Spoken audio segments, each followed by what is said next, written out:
Hello, everyone. It's Thursday. It's September 1st, 2016, the first day of September. And what better way to spend September than to talk about robot trading? If you're brand new, this is the webinar where we talk about robots and we talk about all sorts of things. I have a million different topics always swimming around in my brain. Happy to talk about everything that's in my brain. But also keep in mind, if you have specific topics, I try to hit a bunch of different things that like I said, I think about all the time. If you have something specific, feel free to email me. I am very email friendly. I will take your suggestions and then I'll throw them right in the trash can. No, that's not true.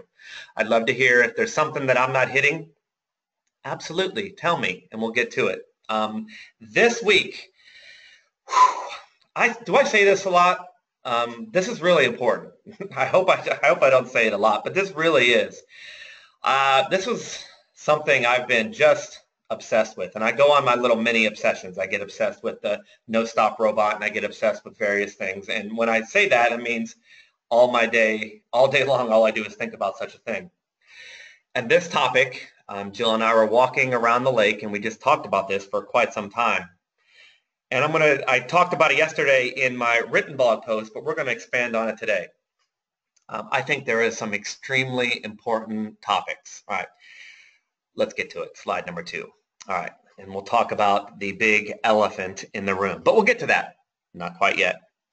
If you read my blog post, and please do, it's tfl365.com/Scott. And I probably got that wrong, but I'll show it to you in the end. I would love for you to read my blog posts. A lot of thought goes into that, and a lot of times that particular topic is then transferred over and expanded upon in this Thursday webinar. So please do that if you're not doing that, or not. If you don't want to, that's okay too. We can talk about it on Thursdays. But yesterday I did a blog post on how $10,000 turns into $1 million. And I know we're all obsessed with billion with a B and not million with an M. But do any of you have any idea how much money $1 million is? It is so much money. I know it's billions and it's fashionable and I got it. But I can't even, it's hard for me to fathom a life where I had a trading account of $1 million. That is so much money. So I want to know, for my own sake and for your sake too, how does $10,000 turn into that $1 million? We all say, what's your number to retire on? If you are financially conscious at all, if you're just not being a crazy person, $1 million is enough to retire on forever and do whatever you want, live like a rock star. So I wrote about it because this is deeply ingrained in my brain these days. And I actually showed you data yesterday on my blog post on how that 10,000 turns into $1 million. And guess what? It didn't take that long. So I didn't have a chance because it's not a video because I love writing. We didn't really examine the spreadsheet. And I wanted to go over this with you. Why go over it? Because I'm trying to hypnotize you. This is a mentalist trick. That's not a trick. I'm trying to hypnotize you into seeing this particular future and how it might be possible for you. I did this on a Word document, and Talon did email me and say it didn't transfer over. Other people, it worked fine for them. But this is an Excel spreadsheet, and this is basically all I did was copy and paste over. Okay. Yesterday, I talked about 10,000 into $1 million. Okay. Here's the data, and here's how I did it. Now, I don't really know if there are people out there in the internet cyberspace world that just slap together some figures, put it out, and try to sell you products and try to make money before you figure out that they're completely bogus. I don't know if people do that. I don't want to believe that anyone does that, but I want to try to convince you that I don't do that. There's a huge amount of thought that goes in to every set of data I ever talk about. It is not taken lightly at all. So anyway, just wanted you to know that. First thing I did was I said, okay, $10,000 account, thus the title. And then I said, well, what is the maximum amount of leverage that you can use right now in 2016, September? What's the maximum amount of leverage you can use? And on the particular robot I was using, it was about 3 full lots. Well, the problem with that, though, is that if you have a stop loss, which this robot does, it's not a 100% system at all. If you have a stop loss and it goes against you, there's a strong chance if you max it out that that stop loss will get hit even before it gets to the stop loss, right? You think you're maxed out. Look, I can use 3 full lots. But then it goes to your stop loss, and let's say your stop loss is 100 pips. If you run out of margin, maybe it stops you out at 50 pips. So I took the maximum amount of leverage and I dipped it down so that it would cover my stop loss. So in essence, including a potential bad trade, I used the maximum amount of leverage that I could. Okay, so this is as high as really you can go. Now, dollar currencies, right now the leverage is different, blah, blah, blah, all right? But this is a yen currency, so this is the maximum amount of leverage I do. I mean, we can't do better than this. Get it? And then once I jacked up the leverage, I checked the drawdown. And in this particular robot that I'm trading currently, that lifetime members have, blah, blah, blah, I checked the drawdown and it was approximately $4,900, right? So $4,900 on a $10,000 account. For some of you, that may be way, way too high, and I understand that. But we're doing an exercise, and I'm trying to expand your minds all over the place.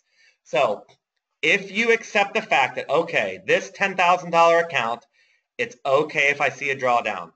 We're not going to lose the whole account, right? If you lose $4,900, you still have $5,100 left to start again. And keep in mind that that maximum drawdown can happen at any time. I assume it's going to happen right away, because let's assume the worst. But let's assume that it happens right away, but also assume it probably doesn't. All right. So those are the setups. And I'm going to click back and look at the question thing. I'm not going to take a lot of questions, but I'm hypersensitive about my screen not working. All right. Phi asks, and this first question I see, is drawdown the same as a loss? And yes and no. But can everybody, oh, hi Pavel, by the way, good to see you. Is everybody can see my screen though, correct? I just need one yes and then I'll go on, because if you recall, a few weeks ago I did it. Thank you. All right, back to the presentation. I did a whole presentation and I got really into it, and then I realized that my screen wasn't shared. Anyway, all right, so we're all set, and I'll go back to questions later, I promise. So we're maxed out, the drawdown is acceptable, and then we went, okay? These are the actual returns from an actual robot, and the actual data. Trading costs are built in. Yes, slippage and all that is built in. I always build it in. And here's how it goes. Month one, these are the months. Month number one, the profit at the end of the month was $834. So 10,000 plus 834 gives us 10,834. This is where these numbers came from. I have a whole spreadsheet up here. Peek. Look at all that nonsense, okay? But I just made it simple and neat so we could follow along. All right, and here's how it went. 10,000 then grows and grows and grows and grows, and we'll talk about this stuff in the end. But here it goes. Oh, look, we're up to 123,000 in 2008. 2009, we're up to 271,000. And then in October 1st, 2009, it hit the $1 million mark. This is what the account, right? So it's not quite $1 million of profit. It's 10,000 and all the profits that go up to there. Got it? All I did was, as the account went up, I raised my trade size. That's it. And we've talked about that method, and it's just simple. There's no tricks to it, okay? Account goes up, your trade size goes up in the exact same proportion, right? So there it is. $10,000 turns into $1 million in 80 months, right? And how many years is that? 80 divided by 12 is 6.66 years. So as we sit here today talking, if you believe what it is that I'm talking about, and you traded just one robot, that's a key point, less than 7 years from now, you could have $1 million. That's pretty darn cool. However, as I said in my blog post, I didn't really trust this set of data, right? This is back in 2003, and all I did was start at the beginning. That's as far as my data goes. So I said, okay, let's take the next set of data. And you see what I did? This was October 2009. I just started over a month or so later. And I did it again. 10,000, there's your profit. There we go. Now we're at 350,000 in 2013. We're close. We're at 900,000 in 2015. And then in January 2016, we hit the 1.1 million mark. Pretty cool, huh? This was in 74 months, which is even less. I think it's 6.2 years. All right. Are you comfortable with what I did here? I hope so. All I did was I maxed it out in a real robot that I actually trade. I made sure the drawdown was acceptable for this experiment, and I did it twice. Isn't that interesting? All right, let's go back to the slides. So now you know the details, okay? You know where I got it. Now, the easy answer or the easy retort for you is big whoop. And who says big whoop, honestly? Big deal, cheater, anonymous internet person that you've never met before that's just trying to sell you stuff. How does that really compare? Because everybody says that. I think it's because data might be so bogus out there that people say, well, how do you do in your real trading account? Blah, blah, blah. It doesn't, well, I mean, I'm trying to be as honest as I can, but of course, trusting me is up to you. How did that compare to real life, right? Maybe that's enough convincing for you, but I told you I'm trying to hypnotize you. How does that compare to real life? Well, I told you, and I can show you the screenshots of my actual account if you like, but I think that's annoying when you have to do that, but I do have them. I was looking at them before I wrote the post again. Excuse me. I decided to do, after looking at these numbers in 2014, a few years ago, I decided, well, quit flapping your gums or thinking about it and do it. So I, of course, just because it was an experiment, I only did it on $2,000, which makes me a big chicken. I get that. Don't insult me. And I like chickens anyway. They're good animals. Anyway, I did the exact same thing on a $2,000 account. And I was committed to myself that I would do it for 12 months, come heck or high water, right? I edited that for you, okay? So I did it for 12 months, and I didn't care what happened. I was probably the greatest trader in the history of the world. And I'm saying that a little bit sarcastically, of course. But I was so good. I didn't care about losses. I didn't care about the trades. I made sure my robot was on. I watched it all the time, and I didn't do a thing. If it lost trades, I was fine. If it won trades, I was giddy and happy. It's maybe the best trading of my life. And it was only $2,000. So again, big whoop. I'm going to say that today. But how did that year go? Well, from 2014, May 2014 to May 2015, almost exactly, right around 12 months exactly, it hit 100%. And it did it at Rob Booker's seminar, and I think that was Orlando. I think it was Phoenix. Anyway, doesn't matter. During the webinar, I remember Jill was there. She was the one she was at, and when I went on a break after speaking or listening to a speaker, I went over and she just said an account hit 100% return. So 2,000 turned into 4,000. Okay, 100% return. So, all right. So there's real life, and I did the exact same darn thing. I took a number, I maxed out the leverage as much as I could at that particular time, and I traded it for a year. Now let's compare that to these hypothetical fake numbers that I do just to trick you. Okay. Let's look at 12-month periods, because remember, I did this for 12 months. All right. That started with 10,000, right? And then at the end of 12 months, it turned into 20. So that was about 100% in that 12-month period. Got it? So that was very comparable to what actually happened to me. Oh, let's do the next 12-month period. Okay, started at 15, and it finished at 27. So that period actually was not quite 100%, but comparable. Right? Here's another 12-month period. Started at 31, ended at 51. So not quite 100%. So, maybe I did all right. Let's do one more. And it started at 54 and it ended at 68. Horrible year. Only went up $14,000. Oh, golly gee, let's do one more. And then 2007, it started at 64 and it ended at 123, about 100%. So do you see? Right? Do you see what's going on here? What happened in real life with a real trading account is almost mirrored identically in this. Okay, all right. Let's do data set number 2, because this data set was different. Obviously, turned out to be better, but let's look at it. All right, 10,000 turned into 29, did way better, right? Which means either A, these numbers are fake, or B, I had a kind of a crappy period. But then again, my period was better than some of these over here. So let's do the next one. Wouldn't it be awesome if that's when you turn on your robot? Anyway, all right, started at 32,000, ended up at 38. Ew, that's not very good. Well, it's good. It's tremendous, but it's not 100%. So maybe I did get lucky. Maybe I did pick a good period. All right, next period started at 40, ended at 91. Oh, so there's a little more than 100%, so that's a good period. Started at 73, and here's the thing: when you do this exercise, you may catch an unbelievable period. This 12-month period of trading, it was up, up, up, up, up. It just got on a hot streak. And look what compounding can do. That is awesome.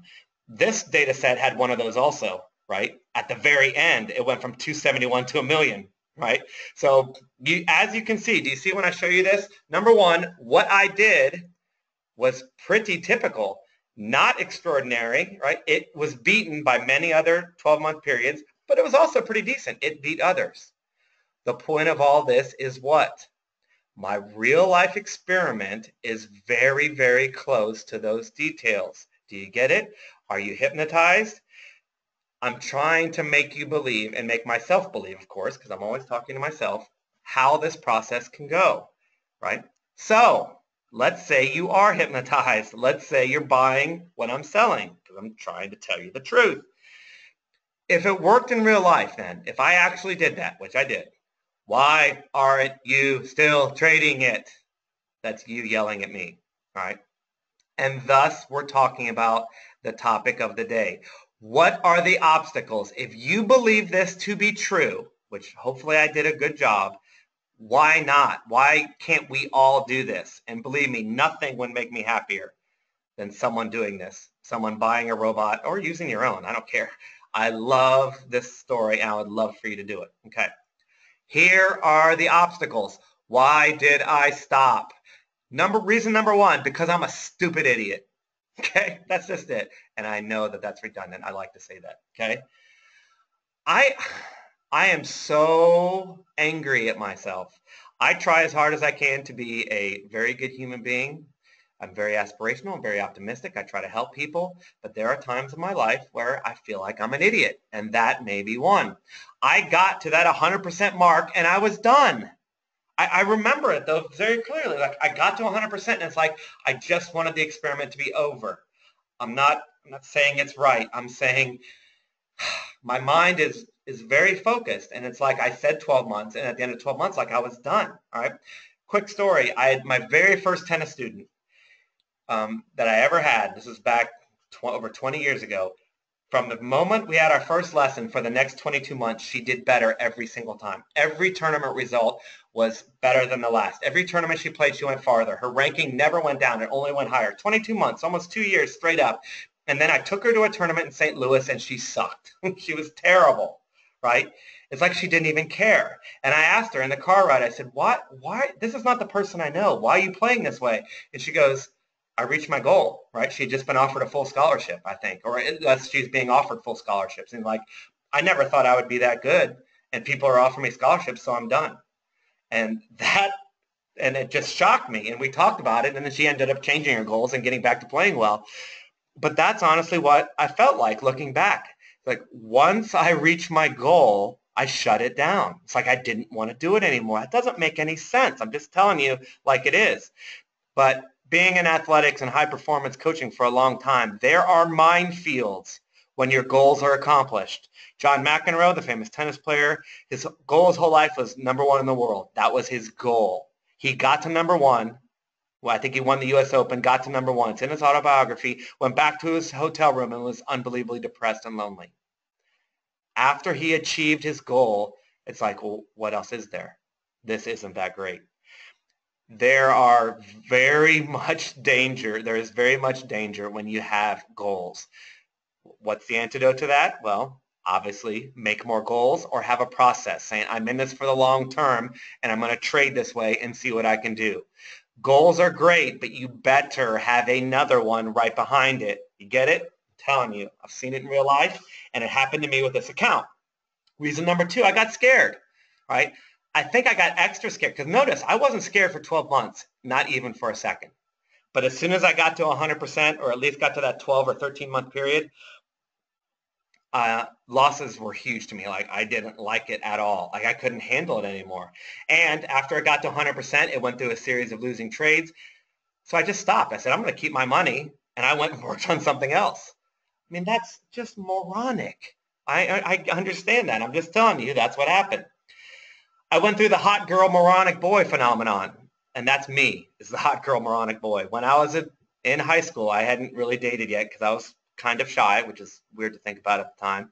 And for whatever reason, I don't know, she was insane, but the hottest girl in the school wanted to be my girlfriend. So we started going out, and it was it was way over my head. I don't consider myself a good-looking person at all, right? I'm not a good-looking person, but she was amazing, and guys would high-five me as I walked down the hall, and that does something to a 15-year-old, right? It makes them, whoa, but she was such a nice person and so beautiful and so kind, that after going out with her, I got so full of myself. I'm like, hell, well, I mean, hey, if going out with her was fun, let's go out with someone else. So I dumped her and went out with someone else, which is the top 5 stupidest things I've ever done, right? Regretted it immediately. But that's what happened with this trade. It's like with this trading, I got to 100%. And I'm like, oh, this plan worked and something else will work better. So I immediately started working on other projects and just took the money, right? Of course, it's not always a case that something else is better. And I look back now, I'm just telling you, these are the obstacles I faced. Next one, it's really, really hard to stay in. And let's look at this real quick, right? I highlighted some areas. Let's say you want to do this. Let's say you believe in it. Look at this. From this particular period, right? 10,000 is turned into 20.9, and then at the end of next month, you're down to 15.5. That's a 26% drawdown in 30 days. Who can stay in during that? Well, I mean, I did to a similar drawdown, but and you can too, but guess what? There aren't many of us that can do that. Here's another period. 47 turned into 38. That kind of stunk, right? That's 1 month, right? Look, and my account's doing so good. I don't want to deal with that. And here's a big one. You're in November 2008, you're up to $347,000, right? You're a genius. 4 months later, you're down to 229. That's a gradual fall down. That's a 34% drawdown over a 4-month period. Who's staying in? Who's staying in? You, right? And this is a monthly drawdown. On a day-to-day, intraday drawdown, I'm pretty sure we hit that 49%, that 49% drawdown we're talking about. So you have to be willing to stay in. And then over here, I think I highlighted a couple. Here in the second set of data, there's an $11,000 drop in 1 month, right? You started with a $10,000 account, you had an $11,000 drawdown. How does that feel? Guess what? That's part of it. And here's 839,000 going down to 751. Oh man, that's an $80,000 drawdown, or 90, whatever it is, right? Like about a $90,000 drawdown. Can you handle that? Now it's only 10%, but could you see your account drop 90,000, right? It's really, really hard to do this. You're going to have to be a believer, and you're going to have to be a truster, or else you just can't stay in. And I got scared. Now, my mind had already dropped out of this experiment, so I got scared easy. But I'm just telling you, as a rule, it's hard to stay in. And right at that time, I started heavily studying hedge fund managers, and hedge fund managers convinced me that diversification is better. So I thought, well, just like the hot girl, moronic boy phenomenon, if one robot did this, what could a bunch of robots do? And I got completely immersed in diversification, which is a good thing. But let's quickly go over the problems of diversification, the diversification dilemma. And sorry if this is small. If you study the most successful hedge fund managers in the world, all of them are diversified. The smallest diversification I found in the people who publish their results are 16 currency pairs. 16. That's the smallest. I was trading 1. So I felt like maybe I was doing the wrong thing. Some hedge fund managers have 100 different robots or 100 different systems, right? That's diversified. And there's no doubt that diversification has merit. Diversification decreases drawdown overall by a lot, while increasing your amount of winning months. It makes your winning percentage go up overall on a monthly basis, and it decreases drawdown. That's a good thing. Do you see why I left my experiment and started studying diversification? It is a good thing to diversify. End of statement. There's no qualifier, but there are some problems. Okay, I just qualified it. Warren Buffett advises strongly never to diversify. He says if you're not willing to go all in on your trading idea, then you haven't thought it through enough and you're not committed. This is a really good argument. Diversification, when he says it, kind of makes it feel like a crutch. It kind of does. And yet, the people who manage hundreds of millions of dollars do it, right? Now, who knows if Buffett does it in real life, but that's not beside the point. It's good advice. Here's another problem with diversification. In the end, it makes a little less money. In my 10 million to 10K to 1 million example, Trading one robot is more profitable than trading a diversified portfolio. And I've been trading a diversified portfolio now for several months. But if you did it over the same time period, compared apples to apples with exactly the same trade sizes, meaning 2.5 lots or for the one robot and a combined 2.5 lots for all the robots added up, right? So apples to apples, the diversified makes less. But, and this is actually 4 to 7 times depending on your trade size. However, and I just checked that about an hour ago, but the max drawdown on a diversified portfolio is about 4 to 7 times less. It's way less. So you make less money, but you have less drawdown. So that's kind of a good thing, isn't it? Isn't it? Isn't it?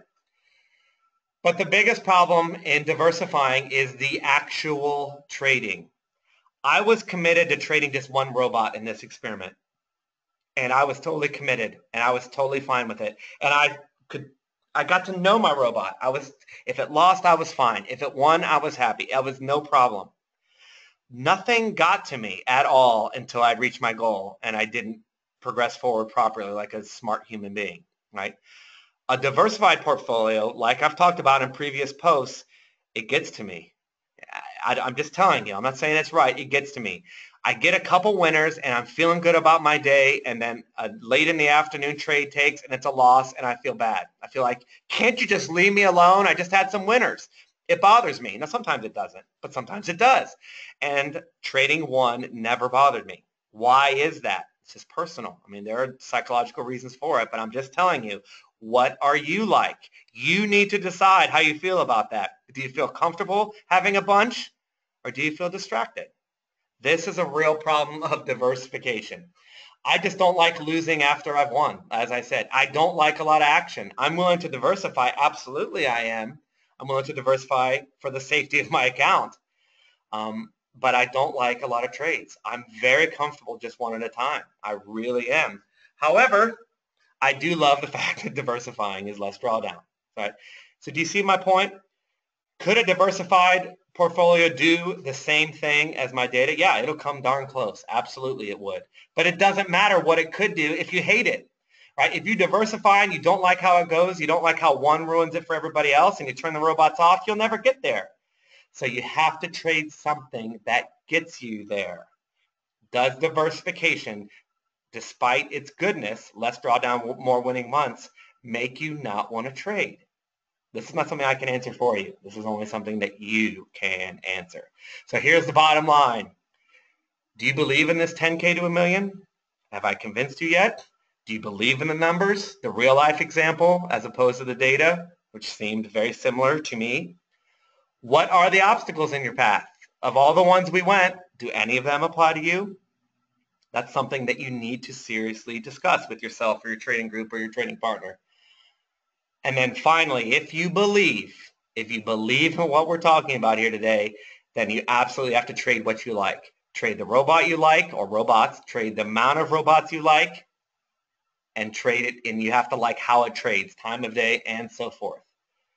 But if you do all that, I believe it can be done because I did it, at least for 12 months, right? Let's go to questions, and then I'll wrap it up real quick. Let me scroll back. And let's see what people have to say. A lot of questions. Good. Talent up. I'm sorry. This is good. Good radio. I'm going to miss someone's questions. Good radio. It's not even a radio show. All right. Fabian said yes. All right. Here we go. I finally got back. Sorry about that. I should have paused it, even though I can't pause it because it's live. All right. Is this trading on MT4 or TradeStation for the purposes of the back test? This is all TradeStation data because I can't break it down easily month to month. But as I've talked about, my MT4 data has matched my TradeStation data and actually beaten it in most cases. In other words, my MT4 results since March?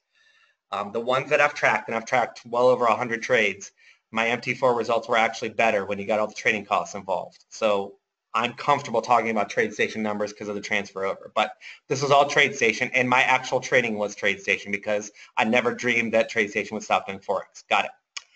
Mario says, what is the gain of each month or each week? I think you saw that. Maybe you asked that before I showed the spreadsheet, so I think that's on there. John says, one robot, but how many pairs? Sorry, and a lot of people get stuck on that. One robot, one currency pair. When I say one robot, I mean one currency pair. Sorry about that. It's easier to say just one currency pair. So that's one style of robot, of course, but it's only one thing. Like there's only one thing doing the trading in my whole account. Just one screen. Got it? Phi says, to start with, should our starting capital be 10,000? Well, obviously, you can be whatever you want. I did it with 2 because I should have done with 10. But I did it with 2. And with MT4, you could do it with $500. You could do it with 1,000. You might even be able to do it with 100, right? Or a couple hundred. So anything you like. I just did it with 10,000, super round number. How many times did you reoptimize? Talon says 0. And if you did, at what point did you do it? I did not optimize it. Nope, not once. Didn't touch it. I didn't do a thing for 12 months, Talon. After big drawdown, nope.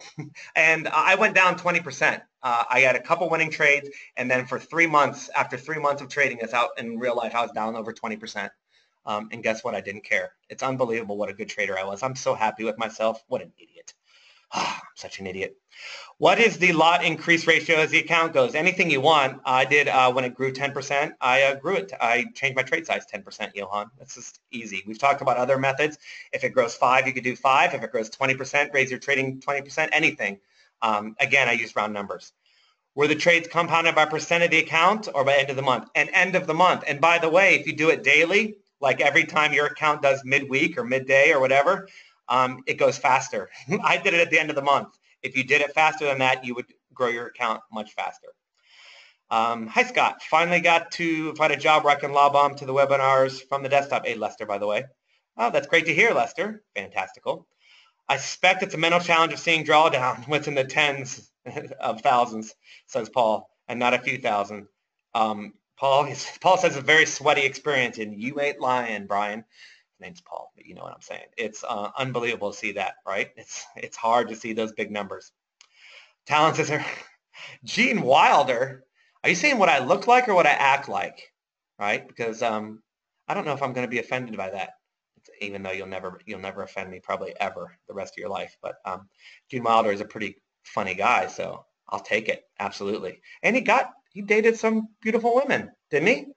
Okay, no, I'll take that. After drawdown, not that you have to date beautiful, anyway, that's sexist. Anyway, after that drawdown, did you reduce trade sizes? Probably yes. When it went down, I dropped it down, absolutely, just because I didn't want to run out of margin. Yes, I did. For clarification, the robot you traded was only with max leverage. This is Fabian again. For clarification, the robot you traded was only with max leverage, or did you also compound by raising trade size every month? I only raised it when my account went up. Hopefully that makes sense. Fabian says again, would you be willing to hold $1 million of currency in Oanda or even more? My answer right now is yes. Boy, I'd love to have that problem. Check me in 6.2 years, and we'll talk about that problem. But yeah, absolutely, I would. That being said, would I maybe section it out and put it in something else? If I made my first $1 million, I'd probably take some out, maybe make it a bunch of $100,000 accounts or maybe $250,000 accounts. If it's my second $1 million, yeah, I'd hold $1 million in there. Oanda's pretty safe. I mean, at least as far as my research goes. Let's do this as a real-life trade group. Whoever wants to participate, dead serious. Double your account in a year. Douglas wants to do it. As a group, it would be fun. A $5,000 account with a robot. Wes can make compound for us. I'm all for anybody doing this. That's why I bring it up. Do it as a group. Do it by yourself. I love it. Why not put 10K in one currency and let it run? Then you could take the rest of your money and do diversification. That's exactly what I think I'm going to do, actually, and we'll talk about that in the future. What was the starting lot size? It was 2.5 lots, right? 250,000 if you're doing TradeStation. Did you use a Kelly? Nope, Scott. I didn't use any of that stuff. I'm totally enamored with. Not enamored. I totally respect Sharpe ratios, Kelly criterion, all that. I don't look at it ever. I don't care. I only deal with what happens. I just don't listen to anybody else. I have a real problem. I need to figure this out on my own because that's how I find the truth, at least my truth. So no, I didn't do anything except look at the numbers. What's the drawdown? How much can I trade? I kept it very simple. So I didn't even enter my brain. Did you reduce trade size after losing month? Absolutely, I did. Use a version of the Hornet robot? Yes, I did. To get income diversification is the way, Andy says, is the way growth one wants to run both. Yeah, you could absolutely, yeah, you could run both. I think diversify and run one, absolutely. Can the robot be bought or only for lifetime members? Right now, it's only for lifetime. I never really wanted to be a robot salesman. I just want to help people. So I like to work with a small group of people, Andy. But I am going to seriously consider a robot course to make something available for people who aren't lifetime members. All of that is just hearsay right now, so I'll talk more about that some other time. But yes, right now only for lifetime as we sit here today. Fi says he's in, absolutely. We can start October 1st. Douglas wants to start October 1st, fine with me. What FX pair? Well, here's the thing. It wasn't this one robot. I went and researched. I think I found 9 different versions of the robot. They're all, maybe 10.